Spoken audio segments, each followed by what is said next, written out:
एक मन में लड्डू फूटा मूवमेंट। और मेरे पास किसी का मैसेज भी आया कि देखो साहब, तुम तो हर बार कहते हो कि कोई करोड़पति नहीं बन रहा, कोई 1 करोड़ 2 करोड़ 5 करोड़ नहीं एलिमनी मिलती है। ये रहा, माननीय सुप्रीम कोर्ट ने खुद 1 करोड़ आसपास एलिमनी दिलवाई है और परमानेंट एलिमनी है। ये बात बिल्कुल सही है, मैंने भी जब न्यूज़ देखी बिल्कुल ठीक बात है, कुछ गलत नहीं है इसके अंदर। अब फिर मैंने इसका जो है पूरा जजमेंट पढ़ा। कई बार जो न्यूज़ है वो आपको केवल क्रक्स बताती है, जो जजमेंट है वहां से आपको पता चलता है कि एक्चुअल में कहानी क्या थी। ये बात सही है कि 1 करोड़ की आपके पास एलिमनी दिलवाई गई, लेकिन जब आप इसको पढ़ेंगे तो ये मुकदमा लगभग 14 से 15 साल के बीच में चला। 2018 की ये एसएलपी है माननीय सुप्रीम कोर्ट की, 2018 में ये आ गई। 2009 की ये शादी थी, 2012 में जो है पति की तरफ से डिवोर्स इनिशिएट करा गया। और एक इसमें एक अंदरूनी बात जो आती है जजमेंट के अंदर, वो ये भी है कि 2017 में ही पति ने अपनी एक दूसरी लाइफ भी शुरू कर दी थी। पत्नी ने हालांकि बहुत मेहनत के साथ ये केस लड़े, बहुत अच्छी तरीके से केस लड़े।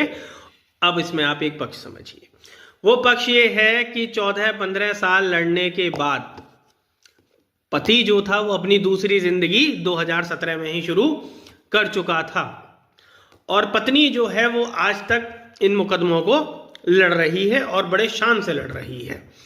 1 करोड़ रुपया सुनने में बहुत अच्छा लगता है, लेकिन अब आप इसकी जब जजमेंट में जाएंगे तब आपको पता चलेगा कि ये जो 1 करोड़ का अमाउंट है, इस पे पति जो है वो एग्री करा है।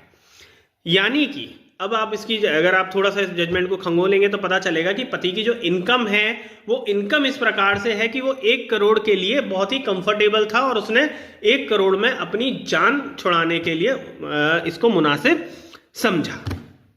तो मेरे भाइयों, जो आप छोटी मोटी नौकरी करते हो या फिर अपना बिजनेस चलाते हो और जिनकी पत्नियां करोड़पति बनना चाह रही हैं इन मुकदमों से, तो ये जजमेंट खुश आपको बहुत ज़्यादा कर सकता है। और आपको 2 प्रश्न पूछने हैं। पहली प्रश्न तो ये है, क्या आपके फाइनेंशियल इतने प्रूफ करे जा सकते हैं कि आप बहुत बड़े कोई करोड़पति हो और आपकी पत्नी आपसे इतना पैसा निकाल ले।